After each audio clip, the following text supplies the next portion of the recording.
Having said that, saya memutuskan untuk kembali ke rencana awal, yaitu kita membahas dari 1 Korintus 13.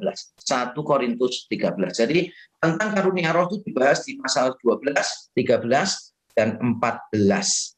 Jadi kita sekarang ada in the middle of the sections. Jadi kita bahas pasal yang ke-13-nya. Dan without further ado, mari kita membaca langsung ya 1 Korintus 13 ayat 1 sampai 13. Sekalipun aku dapat berkata-kata dengan semua bahasa manusia dan bahasa malaikat, ini kan istilahnya yang dipakai oleh Paulus, entah sindiran, entah tidak, dia tentang bahasa roh ini. Entah dia maksudkannya benar-benar bahasa malaikat atau bahasa yang tidak dimengerti manusia. Menurut saya sih bahasa yang tidak dimengerti manusia, karena kontrasnya kan bahasa manusia dan bahasa malaikat. Tetapi jika aku tidak mempunyai kasih, aku sama dengan gong yang berkumandang dan sanang yang gemerincing. Sekalipun aku mempunyai karunia untuk bernubuat dan aku mengetahui segala rahasia dan memiliki seluruh pengetahuan, dan sekalipun aku memiliki iman yang sempurna untuk memindahkan gunung, tetapi jika aku tidak mempunyai kasih, aku sama sekali tidak berguna. Dan sekalipun aku membagi-bagikan segala sesuatu yang ada padaku, bahkan menyerahkan tubuhku untuk dibakar, tetapi jika aku tidak mempunyai kasih, sedikit pun tidak ada faedahnya bagiku. Kasih itu sabar, kasih itu murah hati, ia tidak cemburu, ia tidak memegahkan diri dan tidak sombong. Ia tidak melakukan yang tidak sopan dan tidak mencari keuntungan diri sendiri. Ia tidak pemarah dan tidak menyimpan kesalahan orang lain. Ia tidak bersukacita karena ketidakadilan, tetapi karena kebenaran. Ia menutupi segala sesuatu, percaya segala sesuatu, mengharapkan segala sesuatu, sabar, menanggung segala sesuatu. Kasih tidak berkesudahan, nubuat akan berakhir, bahasa roh akan berhenti, pengetahuan akan lenyap. Sebab pengetahuan kita tidak lengkap dan nubuat kita tidak sempurna. Tetapi jika yang sempurna tiba, maka yang tidak sempurna itu akan lenyap. Ketika aku kanak-kanak, aku berkata-kata seperti kanak-kanak, aku merasa seperti kanak-kanak, aku berpikir seperti kanak-kanak. Sekarang sesudah aku menjadi dewasa, aku meninggalkan sifat kanak-kanak itu. Karena sekarang kita melihat dalam cermin suatu gambaran yang samar-samar, tetapi nanti kita akan melihat muka dengan muka. Sekarang aku hanya mengenal dengan tidak sempurna, tetapi nanti aku akan mengenal dengan sempurna, seperti aku sendiri dikenal. Demikianlah tinggal ketiga hal ini, yaitu iman, pengharapan, dan kasih. Dan yang paling besar di antaranya ialah kasih. Amin. Ini adalah, kalau orang bilang, ini apa? Bagian yang mengagungkan cinta. Salah satu bagian yang paling mengagungkan cinta di dalam perjanjian baru adalah 1 Korintus 13, terutama ayat 4 sampai ayat yang 7. Jadi ini bagus banget, di undangan pernikahan juga seringkali muncul begitu kan, kasih itu sabar, bla bla bla bla bla bla bla bla.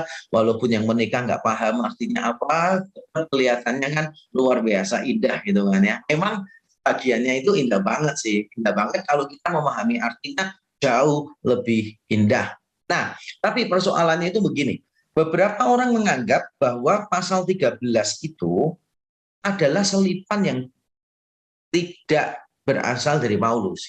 Jadi ada beberapa orang yang menganggap mungkin Paulus itu menulis pasal 12 langsung pasal 14 tanpa pasal 13.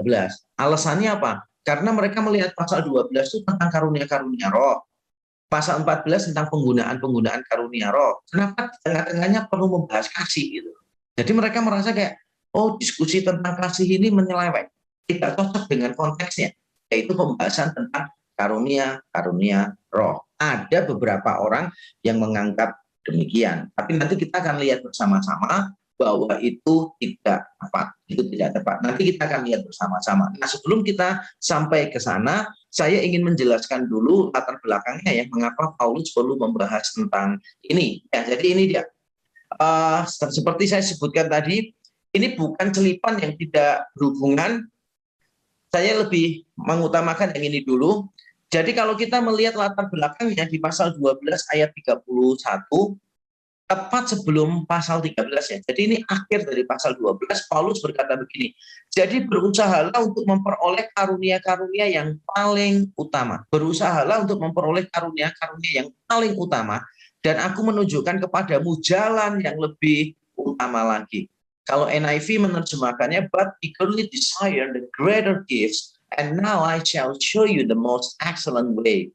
Tetapi bukan cuma berusaha, kalau dalam NIV, banyak versi Inggris juga bukan cuma berusaha, tapi eagerly desire, sangat menginginkan the greater gifts. Yang lebih besar, karunia-karunia yang lebih besar, dan sekarang aku menunjukkan kepada kamu jalan yang paling mulia, yang paling utama. Nah, maksudnya itu sebetulnya begini. Pasal 13 itu berkaitan erat dengan pasal 12 sebetulnya. Jadi setelah Paulus memberitahu semua karunia itu untuk kepentingan bersama, kita ini tubuh Kristus, masing-masing kita ini ada tempatnya sendiri dan ada talenta sendiri, ada karunia sendiri. Lalu Paulus memberitahu, tapi bukan berarti semua karunia sama. Ada karunia-karunia yang lebih utama. Kita kaget loh. Barusan kan Paulus bilang semuanya sama untuk kepentingan bersama. Kenapa kok sekarang dia bilang karunia-karunia yang lebih besar? Nah, nanti kita akan melihat sebetulnya ungkapan itu dimaksudkan Paulus untuk menyindir jemaat Korintus yang getol dengan bahasa roh. Karena bagi Paulus, bahasa roh itu tidak langsung membangun orang lain, tapi membangun diri sendiri. Kecuali kalau ada yang menerjemahkan, itu nanti bisa dibaca di 1 Korintus 14. Paulus membahas tentang itu. Jadi, Paulus mengatakan demikian, kejarlah, bukan cuma kejar, berusahalah, tapi kejarlah, eagerly desire. Menginginkannya itu dengan eagerness gitu, benar-benar kita rindu, greater gifts gitu. Terjemahan lain menerjemahkannya better gifts. Tapi konteksnya sebetulnya adalah karunia-karunia yang lebih langsung bermanfaat bagi orang lain, yang lebih langsung bermanfaat bagi orang lain. Nah, selain itu saya juga meyakini mungkin pemakaian kata lebih utama, karunia yang lebih utama, merupakan sindiran Paulus karena beberapa jemaat Korintus, terutama yang getol dengan bahasa roh ya, mereka menganggap bahwa orang yang bisa berbahasa roh itu lebih rohani, lebih hebat daripada orang lain. Itu konsep yang tertanam di dalam diri jemaat Korintus sebagian. Mereka menganggap kalau bisa berbahasa roh berarti dia itu kayak above anyone else gitu. Lebih tinggi, lebih superior secara rohani daripada orang lain. Makanya Paulus di sini sedang menyindir. Kalau kamu tuh getolnya dengan bahasa roh, ya kamu ini harus hati-hati karena masih ada kok karunia lain yang lebih bermanfaat bagi orang lain daripada bahasa roh. Maka kita harus mengejar karunia yang lebih utama. Tapi ada yang lebih utama daripada karunia yang utama. Apalagi itu Paulus bilang. Jadi gini, kita ini di antara karunia itu harus nyari karunia yang langsung bermanfaat untuk orang lain. Bukan bahasa roh, tapi nubuat itu yang Paulus nanti sebutkan di pasal 14. Tapi terlepas dari mana karunia yang lebih utama, mana yang kurang, yang lebih penting itu bukan karunia yang lebih utama, tapi yang paling penting apa? Jalan yang lebih utama. Jalan yang lebih utama apa? Kasih. Jalan di sini tuh maksudnya bagaimana kita bisa menggunakan karunia-karunia itu. Nah, kita menggunakan karunia-karunia itu dengan kasih. Itu namanya jalan yang lebih utama. Jadi, sekali lagi saya ingin menekankan, yang paling penting itu bukan karunia mana yang lebih utama. Bukan itu. Walaupun itu penting ya. Tapi yang paling penting bukan itu. Yang paling penting adalah bagaimana kita menggunakannya. Jalan yang lebih utama, yaitu jalan kasih. Nah, sekarang saya akan menerangkan tadi, ada sebagian orang yang menganggap bahwa ini merupakan sempalan, selipan, sisipan yang tidak berkaitan dengan diskusi tentang karunia roh. Menurut saya ini keliru dengan beberapa alasan sih. Karena kata karunia roh itu masih muncul kok di dalam pasal 13 dan beberapa jenis karunia roh disebut di situ. Nubuat, iman, bahasa roh dan sebagainya, pengetahuan masih muncul semua di dalam bagian itu. Jadi ini bukan topik yang baru, tetap topik yang sama. Dan ini juga konsisten dengan gaya penulisan Paulus di 1 Korintus. Konsisten dengan penulisan Paulus di 1 Korintus. Nah, saya tidak perlu menjelaskan detail, tapi saya mendorong Bapak Ibu saudara nanti membaca surat 1 Korintus, terutama pasal 8, 9, 10. Jadi 8, 9, 10 itu membahas satu topik tentang daging persembahan berhala. Kapan-kapan lah ya, if God willing, nanti kita bisa membahas isu itu. Boleh nggak orang Kristen itu makan makanan yang dari persembahan berhala gitu kan ya? Kan banyak orang Kristen bilang nggak boleh, sama sekali tidak boleh. Ada orang Kristen bilang nggak apa-apa, nggak ada berhalanya kok. Sayang lah jeruk sama apelnya ini ya kan, nggak ada yang makan nanti busuk ya lebih baik kita makan itu berkat Tuhan. Kan ada yang bilang begitu kan. Nah, itu persoalan yang sama dihadapi oleh jemaat di Korintus. Nah, Paulus membahasnya itu lucu. Ini 8, 9, 10. Yang pasal 9 itu Paulus menceritakan tentang kehidupannya dia. Ya nggak ada hubungannya dengan daging persembahan berhala. Sekilas ya, sekilas tidak ada hubungannya dengan daging persembahan berhala. Karena kata berhala, daging tidak muncul di pasal 9. Tapi ternyata setelah kita selidiki, wow itu berkaitan banget dengan daging persembahan berhala. Kok bisa? Karena di pasal 8, Paulus itu meletakkan prinsipnya. Prinsipnya begini, kita tidak boleh menggunakan kebebasan kita di dalam Kristus untuk menjadi batu sandungan bagi orang lain. Jadi jangan sampai kita bilang begini, di dalam Kristus ada kebebasan, I will do whatever I want, gitu kan. As long as I feel good, it's not your business, gitu kan. Nah, orang Kristen itu bukan itu cara pikirnya. Jadi bukan cuma masalah benar atau salah, tetapi juga masalah membawa manfaat nggak untuk orang lain, atau justru membawa mudarat, menjadi batu sandungan nggak untuk orang lain. Nah, lalu di pasal 9, Paulus memberikan contoh konkret bagaimana prinsip tadi dihidupi, yaitu melalui dirinya sendiri. Dia rasul, dia berhak dapat tunjangan, secara logis dia berhak dapat, secara kultural dia berhak dapat, secara skriptural, secara kitab suci dia berhak dapat. Tapi akhirnya dia tidak mau menerima tunjangan itu.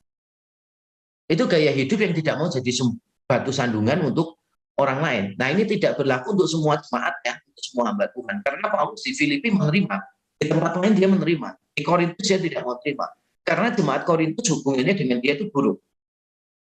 Sehingga dia perlu memberikan teladan. Jangan sampai orang punya pikiran bahwa dia itu nyari duit gitu.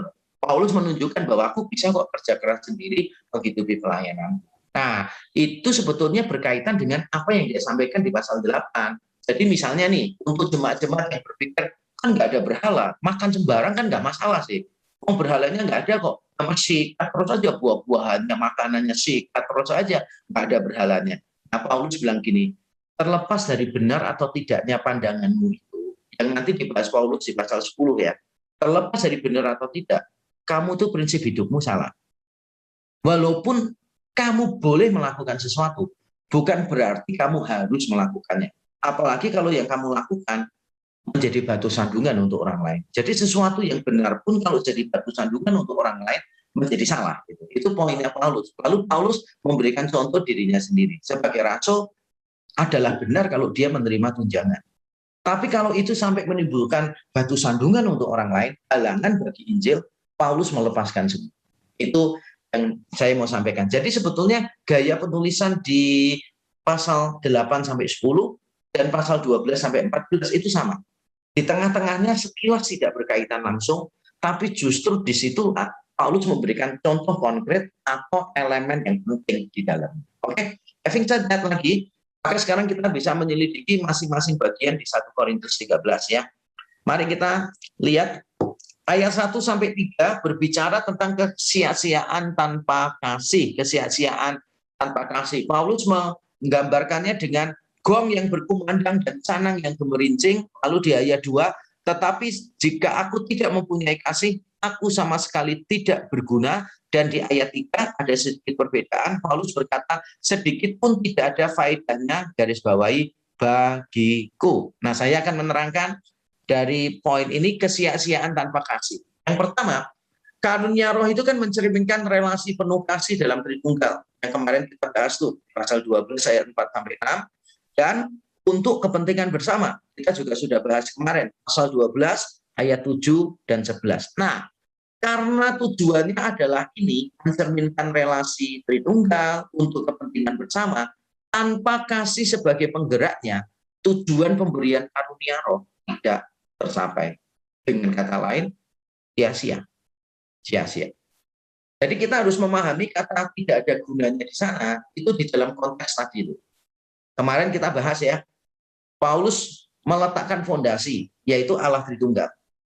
Pasal 12 ayat 4 sampai 6 yang baru bergabung malam hari ini, izinkan saya mengulang dengan cepat. Di situ dikatakan ada rupa-rupa karunia, tetapi satu roh. Ada rupa-rupa pelayanan, tetapi satu Tuhan. Roh Kudus Tuhan berarti Tuhan Yesus.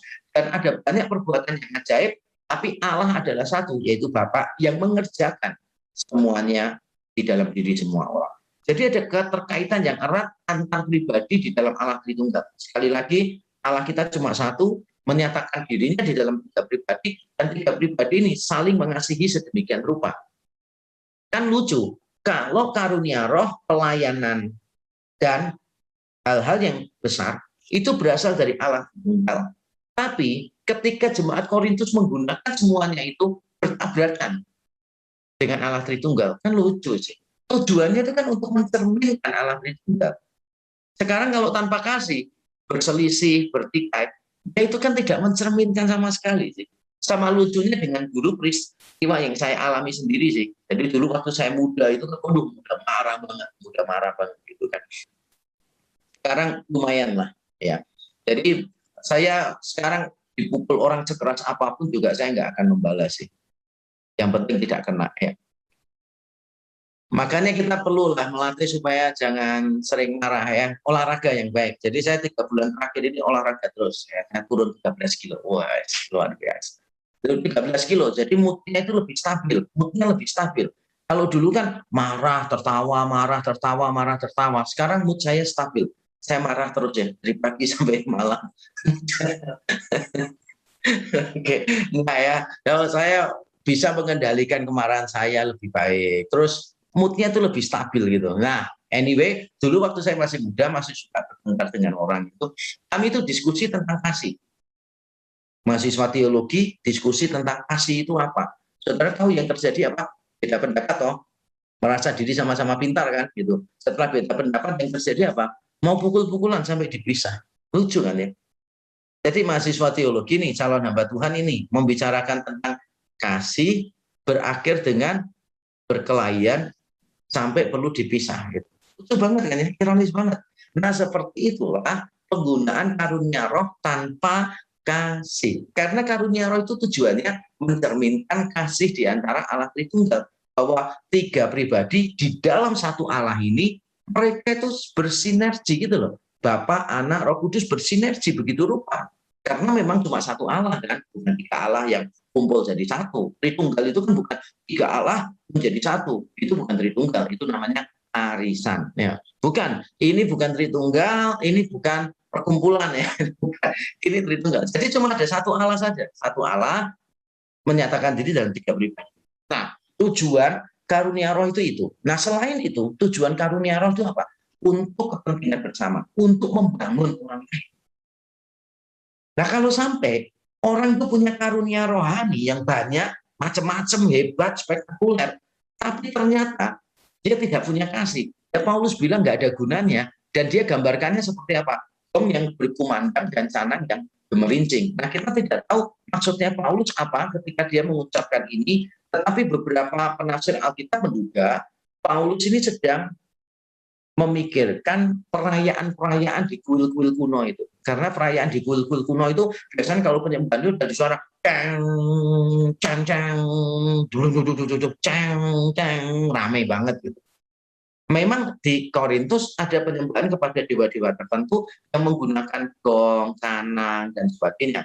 Dan ini juga menurut saya tidak berlebihan karena kata tidak ada faedah atau sia-sia itu memang seringkali muncul di dalam Alkitab dikaitkannya dengan penyembahan berhala, dengan penyembahan berhala. Jadi kalau kita membayangkan begini, di kuil-kuil kuno itu kita membayangkan dulu ya, itu ada catatan-catatan tertentu membuktikan itu juga. Orang itu mengalami trans, ekstasi, apa ya, keadaan tidak sadar itu. Lalu mengucapkan kata-kata yang tidak dimengerti orang lain juga di sekelilingnya. Jadi mirip banget dengan bahasa roh gitu, mirip banget dengan bahasa roh. Dan mereka sangat bangga dengan itu. Gitu. Nah, Paulus mengatakan kalau bahasa roh kita, bahasa malaikat itu tidak membangun orang lain, tidak dilakukan dengan kasih, ya sama saja dengan ibadah-ibadah yang salah itu. Maksudnya Paulus. Jadi karena tujuannya untuk kepentingan bersama, untuk mencerminkan relasi penuh kasih di antara Allah Tritunggal, kalau kita tanpa kasih, yang karunia itu semua tidak ada gunanya karena nggak sesuai dengan tujuannya, tidak sesuai dengan tujuannya. Itu sama saja dengan kalau Bapak Ibu Saudara suka jagung bakar dan di rumah punya piano, jadi suka jagung bakar dan suka piano, lalu mencoba untuk membuat jagung bakar dengan menggunakan kayu piano. Pasti kita akan mengatakan, hanya orang gila yang melakukan itu kan, karena kayu piano tidak diciptakan untuk itu. Tapi bisa nggak bakar jagung bakar pakai kayu piano? Bisa. Yang nggak percaya silakan coba. Nanti kalau sudah jadi saya tolong dikirimi. Bisa, sungguhan bisa. Tapi kan kita tahu itu sia-sia karena piano diciptakan bukan untuk itu, ya kan? Piano diciptakan bukan untuk itu. Ya, oke. Berikutnya, poin kedua dari kesia-siaan tanpa kasih itu begini. Tanpa kasih bahkan bisa merugikan diri sendiri. Bukan cuma tidak membawa manfaat bagi orang lain, tapi bisa merugikan diri sendiri. Pasal 13 ayat 3 saya bacakan ya. Dan sekalipun aku membagi-bagikan segala sesuatu yang ada padaku, akan menyerahkan tubuhku untuk dibakar, tetapi jika aku tidak mempunyai kasih, sedikit pun tidak ada faedahnya bagiku. Jadi sekarang bukan cuma faedah bagi orang lain, tapi faedah bagi diri kita sudah nggak ada gunanya. Dan Paulus memberi contoh loh. Orang memberikan seluruh harta miliknya, bahkan memberikan dirinya untuk dibakar bagi orang lain. Keren banget. Tapi bisa nggak semua itu dilakukan tanpa kasih? Bisa ternyata. Itu cuma tindakan heroik saja, supaya dia dianggap hebat oleh orang lain. Jadi sebetulnya bukan karena mengasihi, tapi supaya dianggap hebat. Dianggap seperti pahlawan. Gitu. Jadi tidak semua pengorbanan orang itu didasarkan pada kasih loh. Kan ada nggak orang yang memberikan persembahan banyak untuk satu pelayanan, tujuannya supaya dia itu mendapatkan kekuasaan di pelayanan itu? Ada nggak? Ada. Ada nggak orang memberikan persembahan yang banyak kepada hamba Tuhan supaya dia bisa mengontrol hamba Tuhan itu? Ada, banyak, di mana-mana juga begitu. Jadi orang-orang tertentu, tidak semua orang kaya ya, maafkan, tidak semua orang kaya. Tapi saya pernah menemukan ada orang kaya yang baik, ada orang kaya yang tidak baik. Orang kaya yang ingin mengatur orang lain, yang ingin punya kuasa menggunakan uangnya dia, begitu. Nah, walaupun kelihatannya dia memberi banyak, tapi untuk kebanggaannya dia sendiri. Itu sempat tuh, saya khotbah di satu gereja, itu pengalaman itu tidak terlupakan ya. Jadi ketika saya khotbah di satu gereja, satu kota, terus saya cerita begini, saudara kalau jadi orang kaya itu harus punya pikiran yang benar gitu.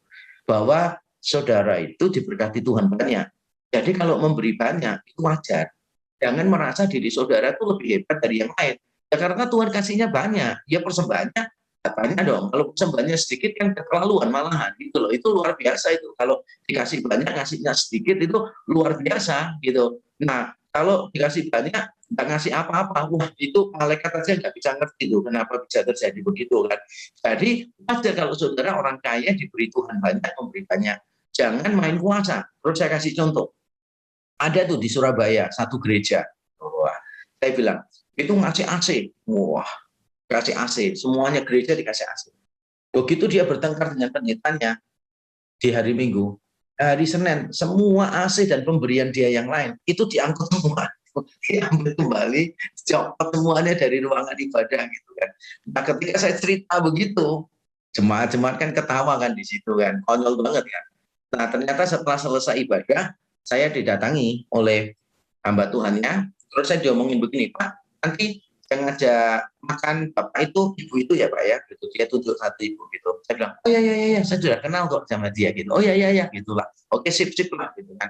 Terus setelah itu ada orang lain lagi datang ke saya, dia bilang begini, Pak, tadi omongannya Pak Yakob tentang orang kaya yang ngambil pemberiannya itu Pak, terjadi juga di sini Pak. Jadi ada jemaat ngasih kursi Pak. Wah bagus kursinya.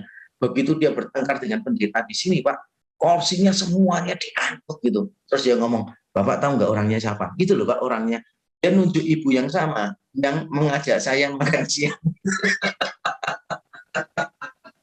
Jadi ketika makan siang itu saya berdoanya lebih lama daripada biasanya ya, supaya tidak ada sianida di kopi saya.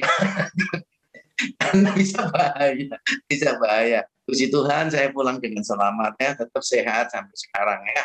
Nggak tahu kalau racunnya bekerjanya pelan-pelan ya. Nanti pada waktu saya tua baru bekerja racunnya saya nggak tahu lagi gitu.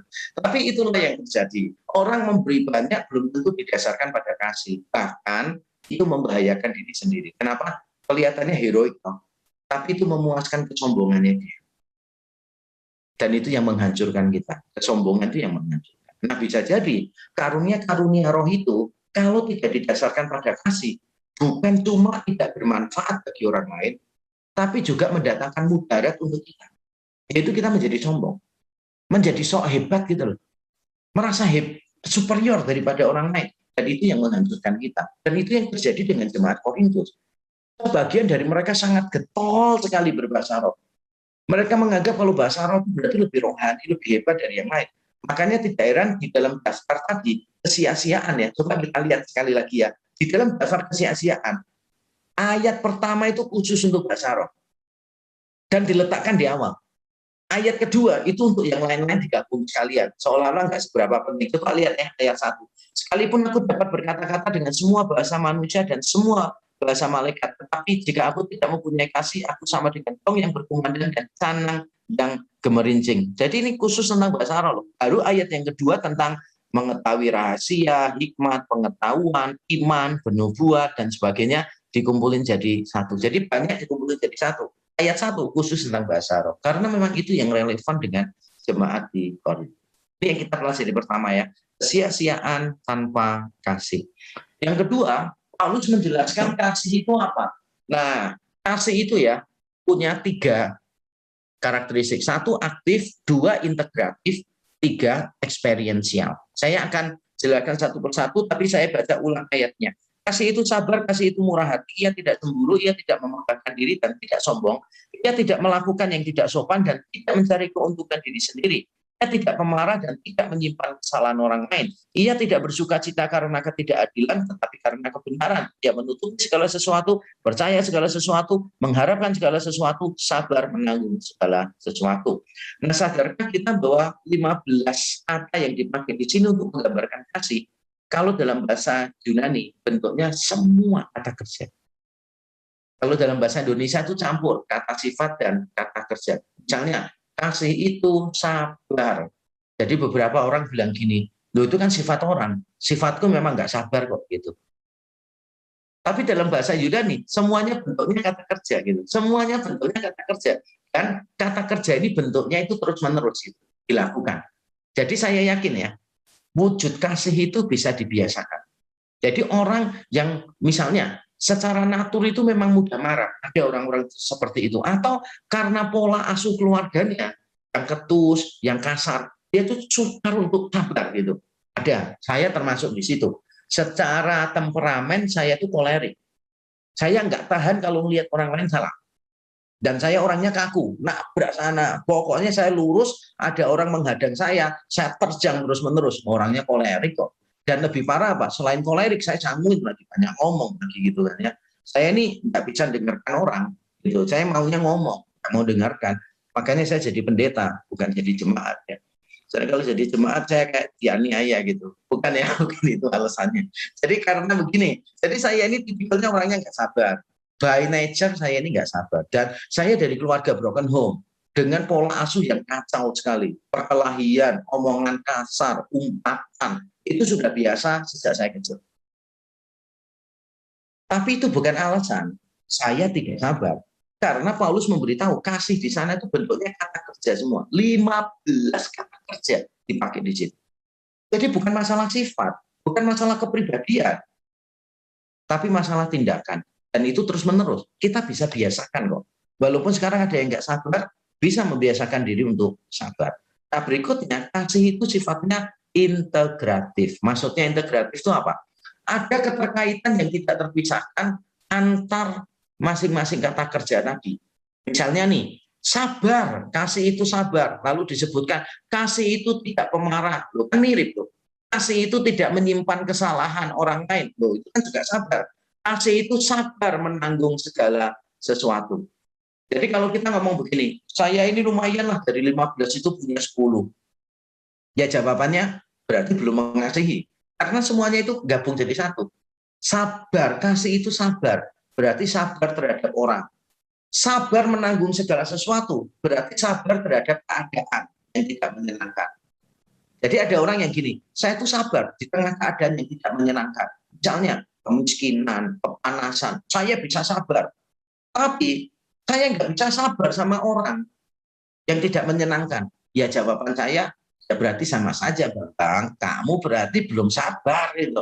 Karena kalau namanya sabar itu sabar menanggung keadaan yang tidak menyenangkan, termasuk orang yang tidak menyenangkan. Nah, sabar itu bukan cuma tidak mudah marah, tetapi juga setelah marah, kita itu tidak menyimpan kesalahan orang. Karena ada orang yang bilang gini, saya ini ya, nggak pernah nyimpan kebencian, Pak. Bagi saya, Pak ya, masalah selesai. Tapi orangnya mudah marah, dikit-dikit marah gitu kan. Setelah dia marah, orang lain terluka gitu. Jadi dia nggak mikir, benar dia nggak mikir. Tapi kan dia harus mikir, orang lain mungkin terluka dengan ucapannya. Makanya ini harus dilihat secara integratif. Jadi bukan cuma tidak mudah marah, tetapi pada waktu kita marah yang perlu, kita tidak menyimpan kesalahan orang. Itu namanya integratif. Nah, berikutnya, kasih itu sifatnya experiential, pengalaman, berkaitan dengan pengalaman. Nomor 3, kasih kepada sesama horizontal bersumber dari dan mencerminkan kasih Allah kepada kita secara vertikal. Jadi dengan kata lain, kita ini cuma berbagi pengalamannya. Semua kata kerja tadi, 15 kata kerja tadi, sebetulnya muncul di tulisan-tulisan Paulus untuk kasih Allah kepada kita. What God does, semuanya itu muncul di sana. Sehingga dengan kata lain Paulus mau ngomong begini, ketika kita menunjukkan kasih kepada orang lain, kita itu cuma berbagi pengalaman saja. Allah memperlakukan kita begini, makanya kita memperlakukan orang lain seperti itu. Jadi kita hanya membagi apa yang kita alami. Saya ulang ya supaya paham. Kita hanya membagi apa yang kita alami. Allah itu tidak meminta kita untuk memberikan apa yang kita tidak punya. Ya nggak mungkin lah, nggak masuk akal lah. Jadi kalau ada orang Kristen bilang begini, aku kalau disuruh ya mengampuni, melupakan kesalahan orang itu, melupakan dalam arti mengampuni gitu, bukan lupa benar-benar lupa. Aku kalau disuruh tidak menyimpan kesalahan orang itu, nggak bisa aku, nggak bisa aku. Aku nggak bisa. Jawaban saya sederhana sih. Kesalahan-kesalahanmu disimpan Allah enggak? Enggak kan? Ya kalau kamu sudah mengalami kesalahanmu tidak disimpan Allah, ya kenapa menyimpan kesalahan orang lain? Kecuali kalau kita nggak pernah tahu, we don't know, we never know what forgiveness is. Lalu kita dituntut Allah untuk give forgiveness, bagi saya it doesn't make sense. Tapi Allah tidak menuntut kita melakukan apa yang kita tidak pernah punya. Kita punya semua di dalam Kristus. Jadi prinsip hidup saya itu sederhana sih. Prinsip hidup saya begini. Apa yang Allah lakukan kepada saya, akan saya lakukan kepada orang lain. Itu aja prinsip hidup saya. Jadi saya hanya membagi apa yang saya alami. Dan kita pun juga dituntut begitu ya. Jadi kita harus punya kasih, tapi kasih itu bukan cuma perasaan. Kasih itu aktif, kasih itu integratif, dan kasih itu experiential. Nah, sekarang kita masuk bagian yang terakhir dari 1 Korintus 13, yaitu kita membahas dari ayat yang ke-8 sampai yang ke-13. Saya tidak usah bacakan karena waktunya terbatas, tapi saya mau menyampaikan ini. Poin Paulus di sini adalah keterbatasan karunia roh. Jadi karunia roh itu sebetulnya terbatas, walaupun penting, tapi terbatas. Kenapa terbatas? Karena sifatnya sementara. Dia mengatakan berakhir, berhenti, lenyap, kanak-kanak gitu kan. Jadi ketika aku kanak-kanak, aku berbicara seperti kanak-kanak. Berarti kan ada waktunya ditinggalkan juga. Jadi bahasa roh, nubuat, pengetahuan, ada waktunya tidak dibutuhkan lagi. Jadi karunia-karunia roh itu diberikan kepada kita untuk menumbuhkan rohani kita. Jadi ini sarana, bukan tujuan ya. Memiliki karunia roh itu sarana, bukan tujuan. Sarana untuk apa? Untuk menolong orang lain mengenal Allah dengan lebih baik, untuk membangun orang lain supaya mereka lebih mengenal Allah dengan lebih mendalam. Itu kegunaan karunia roh. Maka saya yakin di surga tidak ada karunia roh. Untuk apa coba di surga karunia roh coba? Saya punya karunia kesembuhan di surga. Buat apa bro? Ada orang sakit di sana. Saya punya karunia iman gitu kan ya. Untuk apa karunia iman? Karena di surga nggak ada keraguan. Kita semua melihat Allah muka dengan muka. Jadi karunia roh itu cuma berguna di sini saja, di dunia ini. Makanya salah kalau ada orang ngomong begini. Beberapa Mbak Tuhan bilang, saudara harus bisa bahasa roh. Kalau saudara nggak bisa bahasa roh, nanti di surga saudara bisu. Karena di surga semua orang berbahasa roh. Yang benar aja. Di surga semua berbahasa roh. Kasihan dong orang-orang Protestan, orang-orang Reform nggak masuk bahasa roh ya kan. Jadi nanti kalau saudara di surga nyapa orang nggak jawab, ya mungkin Protestan dia, mungkin Reform karena nggak bisa bahasa roh dia, nggak ngerti maksud saudara apa. Ya kan lucu sih gitu kan ya. Ya kalau karunia bahasa roh masih ada di surga, terus karunia kesembuhan masih ada nggak di surga? Terus karunia membagi-bagikan sesuatu untuk orang yang berkekurangan. Emangnya ada orang yang berkekurangan di sana gitu? Yang enggak lah. Jadi ini cuma sarana saja. Sarana untuk apa? Menolong orang lain mengenal Tuhan dengan lebih baik. Dan nanti di surga kan kita melihat Tuhan langsung. Jadi untuk apa sarananya gitu loh. Jadi contohnya misalnya gini nih. Saya mau memberitahu nih orang-orang Surabaya gitu kan ya, pada worship leader yang suaranya enak banget gitu kan, namanya Franz misalnya begitu kan ya. Jadi saya nerangkan, suaranya tuh enak gitu kan, orangnya wah good looking gitu kan ya, suka humor gitu bla bla bla bla bla. Saya cerita karena orangnya belum pernah ketemu Ko Franz gitu loh. Lah kalau orang sudah ketemu Ko Franz, ngapain saya ceritain tentang dia? Nggak perlu lah, langsung ketemu kok. Nah begitu pula dengan karunia-karunia roh tadi. Karunia-karunia roh itu baik, tapi terbatas. Terbatas waktunya, terbatas. Dan terbatas bukan cuma sementara, tapi tidak sempurna. Makanya Paulus mengatakan tidak lengkap, tidak sempurna, dan sempurna, dengan sempurna. Nah kata-kata ini menunjukkan bahwa apapun yang kita dapatkan, manfaat rohani dari karunia-karunia roh, itu sifatnya tidak lengkap, tidak sempurna. Nanti ketika kita melihat Tuhan langsung di surga, we see His beauty. Itulah yang sempurna. We see Him face to face gitu, in His might, in His glory, in His power. I cannot imagine that gitu. Bagaimana perasaan kita nanti ketika berjumpa dengan Kristus? Saudara pasti akan ingat gini, ternyata yang disampaikan Pak Yakub di Bible Study gak ada apa-apanya gitu kan ya.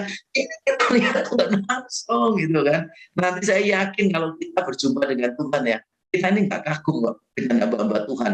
Pinter-pinter apa semua kita nggak kagum. Karena kita akan melihat semua pengetahuan mereka itu sampah. Bukan berarti salah, bukan. Tapi tidak berguna. Bukan berarti salah. Tetapi jauh lebih rendah daripada yang kita saksikan langsung dari. Itulah yang dimaksud Paulus di sini. Jadi karunia-karunia roh itu terbatas baik dari sisi waktu maupun dari sisi kesempurnaannya. Nah terakhir sekali saya mau membuat penjelasan klarifikasi ya. Karena orang-orang Protestan dan orang-orang Reform cenderung ya sebagian besar, tidak semua, tapi sebagian besar menganggap karunia-karunia roh itu tidak ada lagi. Sejak para rasul mati atau sejak kanonisasi perjanjian baru pada abad keempat yang tidak ada. Nah alasannya mereka apa? Ayat 11 ini alasannya mereka. Ketika aku kanak-kanak, aku berkata-kata seperti kanak-kanak. Aku merasa seperti kanak-kanak, aku berpikir seperti kanak-kanak. Sekarang sesudah aku menjadi dewasa, aku meninggalkan sifat kanak-kanak itu. Dan ada banyak sih pendeta Protestan dan Reform, saya sendiri pernah mendengar juga mereka berkata begini, bahasa roh itu hanya untuk orang yang kanak-kanak secara rohani. Dia tidak ngomong salah, tapi dia ngomong itu untuk orang yang kanak-kanak secara rohani. Kalau kita udah dewasa, kita tidak perlu bahasa roh. Menurut saya, pandangan ini ngawur. Kenapa ngawur? Karena ketika Paulus mengatakan aku berkata-kata seperti kanak-kanak, bla bla bla bla bla, karunia roh yang dia bahas itu bukan cuma bahasa roh. Kita tadi sudah melihat ya di ayat 1 bahasa roh, tapi ayat 2 bicara apa? Iman, pengetahuan, benar kan ya? Hikmat, semuanya itu juga dia bahas. Dan akhirnya dia tutup. Aku sekarang berkata-kata seperti kanak-kanak, orang berkata-kata seperti kanak-kanak, tapi nanti kalau dewasa meninggalkan sifat kanak-kanak itu. Apakah dia mau bilang bahwa yang punya karunia iman, pengetahuan, hikmat, itu juga kanak-kanak? Menurut saya konyol sih.